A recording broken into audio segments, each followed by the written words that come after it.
Hello, my noble band of outlaws. Outlaw Samurai coming at you live with a video. Well, time for my review of the Cold Steel Italian Longsword Man-at-Arms Edition. You'll notice that I added a paracord wrapping to the grip, the scabbard.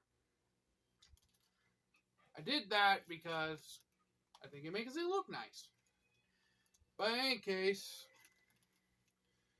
if you watched my first unboxing of the sword, you probably realized that I was in a bit of a sword geek mode. Now I'm a little bit more serious mode. And I'm going to tell you the things that I like and don't like about the sword now that I've had a chance to fuck with it a little bit. So I'll put in the little note in the video to skip ahead to the first full minute of the video starting now. The things I like about this sword. 1, the length.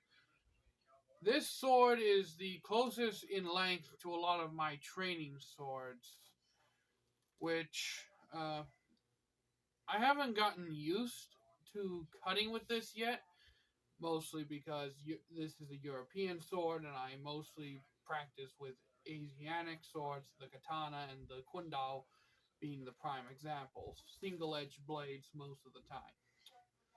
But what I like about this sword is definitely the challenge that it gives me with cutting. The center of percussion is right around in this area. And the tip wobbles incredibly. So tip cuts really aren't necessarily what you want to do with this type of sword. But like Matthew Jensen does, I'm going to start with the end of the sword and work my way up. The pommel is a stereotypical fishtail pommel. You can tell because of the groove right here and how it swoops up, then swoops out. I haven't taken this sword apart, but I assume that's the cap to the nut that holds the sword in place. The grip of the sword, I like the pommel very well. Nothing bites me, nothing pokes me. I very much enjoy the grip of the pommel, and I tend to grip the pommel like so. Historically, I don't know if that's how it was gripped, but that's how I like to index it. As you can see, the grip starts out very thin here, and then widens towards the pommel, in contrast to this plane. Now, I like the feel of the grip down here, very much so, but up here, near the crossguard, not so much. It's definitely wide enough for my liking. The width of the grip is definitely there. It's wide enough for my liking, but it's just far too thin on this plane for my liking. Although, in all honesty, I am used to grips similar to my orchid katana. I rewrapped this paracord Edo wrap on this sword myself, and I very much like it. I will cry teeth myself here. I do find that this is just slightly too thick for my liking, personally. I know I'm the one who rewrapped the sword, but it's just very, very ever so slightly too thick. I don't have a problem using this grip at all, but it's just ever so slightly too thick.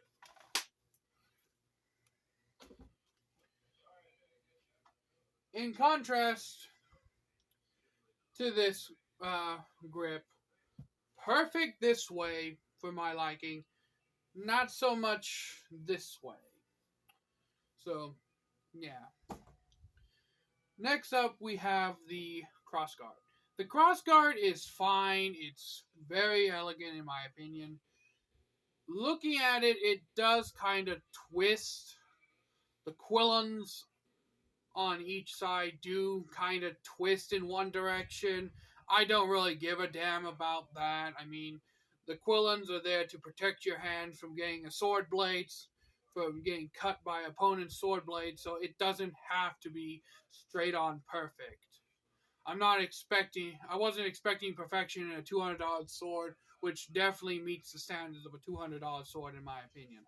But aside from that, I'm not expecting the Quillons to be perfectly straight, symmetrical, like they put this thing up to a grid and they're like, oh, this is just 0.45% higher than this one. Couple hammer whacks, bam. But the crossguard is very nice. I do like it. However, I will admit it's a little thin for my aesthetic purposes. The crossguard right here is a little thin. Now, I like more gothic, slightly more leaning fantasy type of longsword design than this one. If I understand correctly, this is supposed to be based off historical Italian longswords. But that's just my personal opinion. Again, there is nothing wrong with the sword. I'm giving you all the things I like and dislike about the sword. But the crossguard, perfectly fine the way it's assembled. I just wish it would be a little thicker. That's pretty much all there is to cry teeth about the crossguard. The blade is perfectly fine. Again, it's perfectly straight in my opinion. There's no bends, no warps. Even the flats of the blade don't have those little squiggly grind lines or whatever the hell they're called. But I do wish that the blade was a little wider at the tip. Not much so. Maybe just a 1/4 inch wider either way at the tip. Going down to like having the same width as this section of the blade near the end of the tip. I just wish the tip was a little bit wider and more conclusive to tip cuts. Because with swords of this length, I very do much favor to do tip cuts than I do to cut more towards the middle of the blade. Again, I'm used to Japanese swords and now Chinese swords to a little bit of an extent.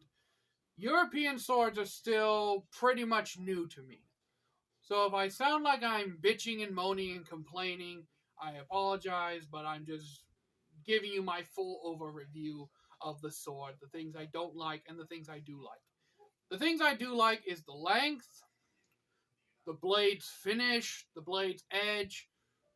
I like the grip overall, and I like the crossguard. I like everything about this sword except for the few issues. Except the biggest issue I have is that the grip is too thin right here. That's the only issue that I have overall with this sword. Now, maybe that's how it's actually supposed to be, historically speaking. I do not know. Of course, I know very little about how European swords are supposed to be put together and built in comparison to Japanese swords and very slightly Chinese swords with the Kundao. But and the blade is again perfectly fine. Everything is fine with the blade. I just wish it was a little bit wider. I'm not much of a thrust. This sword is very thrust oriented with how the blade is, and I'm not much of a thrust kind of fighter. I'm more of a more wide, powerful swing slash cut kind of swordsman. And again, I don't want to sound like I'm complaining too much. I bought the sword and I do not regret a single penny of my purchase. It's just that there are a few things that I have found that I don't entirely like about the sword. And that's pretty much on par with any sword that's of mass production. You're going to find something that you don't like or wish was a little bit different. So the only cons I can find with the Cold Steel Man-at-Arms Italian longsword is that I wish the blade was a little wider at the tip and that the grip was a little bit thicker on this plane. Uh, on this plane, that the grip was a little bit thicker. That's really all I have to say for for. I'm trying to think of the word here. Critiques, I believe the correct word is, about the sword. Everything else is just perfectly fine. As I have come to understand, this is supposed to be a sword that is meant for introductory swordsmen to HEMA and historical European swordsmanship. Now, I know what some of you are going to think, that I should just learn HEMA or something, and you'd probably be right. I should take the time to learn actual longsword style techniques. And like I said, the percussion node is right where my thumb is. So right around here is where you really want to cut with this sword. And I am planning to learn HEMA now that I have an actual longsword to practice with. But overall, for my review of this sword, I can't really fault the sword in any ways. The sword performs as to what I should expect a longsword to perform to, considering this is the first ever longsword I've ever bought. So I don't know nearly as much about longswords as I do about katana. That's my fault. I fully admit to that, not knowing about the katana, not the katana, not knowing enough about longswords to fully say if this is a good practice sword or not. But this is a good sword, in my opinion, and a very good investment if you want to find a good, well-priced longsword for entrance into HEMA, because longswords, generally speaking, you can buy a $300 katana from Musashi or not really Dragon King. You might be able to get the Sakura katana for $200, but you can buy from Jaku Swords of Northshire offers some $200 options. Musashi, most definitely. That's what all three of my katanas are. They're all Musashi. They were $50 off of Amazon. Well, except for my Zombie Slayer katana that I got from TrueSwords.com. True Swords is a very good dealer for lower end entry level swords. There's even a longsword on their site that's the Honsho longsword for $200 that you could get. Cult of Athena, you could go there for a katana that are relatively around $100-$200. Long swords and European swords in general, you're looking more of the Cold Steel really is the leader in, from the information I have off the top of my head, is the leader in offering cheaper but good long swords for HEMA practicing. Albion, everybody knows Albion is the cream of the crop, the creme brulee, the old number 7 of European swords. everybody and their brother who, as far as I'm aware, completely dedicate themselves to HEMA practice and cutting will have an Albion sword, at least one in their collection. And I have been tempted to buy an Albion before, but I don't have the funds at the moment to do so. Maybe sometime in the future. I like the look of the Earl, but that's $1,000 sword, and I don't have the funds to justify the purchase yet. In any case, uh, the sword, this sword has absolutely no faults to it. I very much like it. As I said before, the only uh, negatives I find is that I wish the blade was a little bit wider and the grip was a little bit thicker. And as I practice with this sword, I'm now starting to realize that I might actually want a longer grip. And since this sword can be taken apart and uh, reassembled, I could probably always just later on put a better grip on the sword. That's one of the benefits of the nut construction. Similar to a katana's construction, that if shit happens to the suka of your katana, let's say uh, this suka suddenly snapped in half on me and the bottom part came flying off, I can always just carve a new suka and stick it on. I can even salvage and reuse the fittings if I wanted to. The nut construction does the same thing in European swords, where if something goes wrong with the grip or the crossguard breaks or the pommel chips or something like that, I can always just unscrew the thing, pop a new one on, or uh, even extend the length of the grip. So, if I'm so to basically sum up what I mean, all the pros of this sword are there. It's functional, it's sturdy, it's very good quality. The price is very reasonable. The only critique I have is that I wish the blade was wider at the tip and that the grip may be thicker and longer. That's thicker on the flats. That's all I have as negatives for the sword. The sword handles very well. It's very nice in my hands. I feel it's very nimble. I can even, if I wanted to, use it one-handed. Now, I know it's not made for one-handed use, but I feel as if I can use it one-handed, just nowhere near as good as if I had two hands on the blade. That's it for the sword. The scabbard is a different beast altogether. Now, I don't have much to say about the scabbard. It does its job. It keeps the sword clean. It keeps it from bumping around, getting chipped and dulled.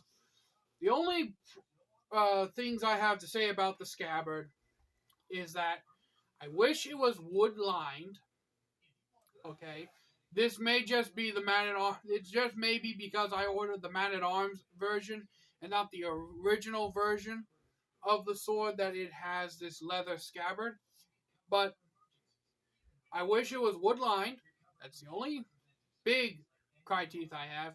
And that there wasn't this white powdery stuff inside the scabbard that gets all over the blade every time I draw it out. Now, if I'm not mistaken, I think the white powder stuff is there to protect the blade or something. I don't exactly know. But those are my only critiques about the scabbard. Or sheath, in this case. It's not hardwood. The metal shapes on the metal mouth on the scabbard and the shape are both very well good. They're uniform on both sides. I have no issue with this. Again, there's not anything I can really say negative about this sword. It does everything that it is promised to do on the description of not only Amazon but also Cold of Athena. I have not checked Cold Steel's website, but I'm pretty damn sure it also does the same thing it says on Cold Steel. So, to sum it up, The review of the Cold Steel Italian longsword from pommel to tip is I don't have any real negatives about it. This is a perfectly usable, perfectly to the T description of the product. This product matches the description it's given perfectly. I will say though, the whole misconception that these swords are basically maracas in the sense that that a lot of people have the guards come loose or the pommels be loose when they get it, or come loose after a few hard swings. I haven't experienced that problem. The pommel hasn't come loose, and the crossguard hasn't come loose either. See? Now, I think that's a quality control issue that Cold Steel has addressed, because when I watched those videos about the Cold Steel Italian longsword, it was a while back, and I don't know if you can pick it up or not, but inside the gap on the crossguard, I believe there's some sort of epoxy or resin that's holding the crossguard in place. So, there's that. But as I said, I don't have any negatives or critiques to make about the sword. So, you've heard me bitch, ramble, and moan on and on for 20 minutes or so. So until next time, my noble band of outlaws, Outlaw Samurai, tells all y'all, be crazy rednecks, be safe in using your weapons, and if you're looking for a budget long sword that is decent and well built, at least in my opinion, from the experiences I've had with this particular model, I don't know if this is a universal fix or not, this particular model of the Italian longsword man-at-arms edition, the only difference between the man-at-arms edition and the original is that the blade has a black oxidized, that all the metal fittings have a black oxidized coating to prevent rust. So, as I said, if you're looking for in this case, low maintenance, good entry-level longsword that is fair, that has had a fair price, I highly suggest you check out the Cold Steel Italian longsword. Mine I bought from Amazon, but you can also buy from Cult of Athena as well. I am not sponsored by Cult of Athena or Amazon. I'm not sponsored by anybody. I bought this with my own money, my own hard-earned, bust-my-ass everyday money. But with that in mind, in conclusion, this is a good sword, but in my opinion, the grip could be thicker right here, a little longer, and the blade could be just a quarter-inch wider near the tip. So, until next time, my noble band of outlaws, Outlaw Samurai tells all y'all, be crazy rednecks, be safe in using your weapons. I'm out. Peace. And if you stuck around this long, thank you. So, hit the like button. Subscribe if you like my content. I know I don't usually do that, the whole asking you to subscribe thing. But I do very much appreciate if you at least drop a like or subscribe. Hit the notification bell if you are already subscribed. If you're not subscribed, subscribe first, then hit the notification bell so you'll be updated to when I release new content. I try to upload at least weekly or every other week. So, until next time, I'm out. Peace.